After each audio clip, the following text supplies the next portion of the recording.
Tout ça est condensé dans le doublage. Tu vois, on te met, on va dire, 10 secondes, 30 secondes ou 1 minute de tout ça. Et tu dois ingérer tout ça. Et puis arriver à le restituer dans la seconde, dans l'instant. C'est ça la difficulté. Mais c'est la même chose, le travail il est le même.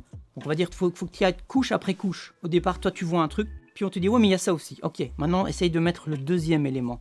Et en fait tu mets couche après couche. Et après tu seras capable en une seule fois de mettre les 5 couches d'un coup, quand tu en as 5. Mais déjà, est-ce que tu as mis les bonnes couches de base? Tu vois, il faut pas vouloir faire les 5 en même temps, si tu peux pas le faire. Tu dois d'abord voir et faire une chose à la fois. Ok, j'ai le rythme, j'ai déjà le jeu, avant tout le jeu.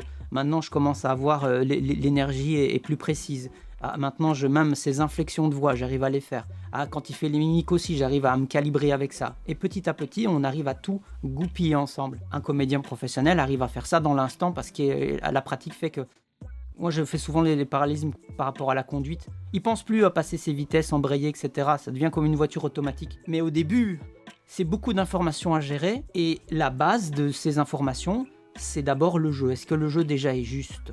Parce qu'alors le DA pourra toujours un peu te calibrer. J'ai eu beaucoup plus de consignes d'un DA dans mes débuts qu'aujourd'hui. Donc c'est normal.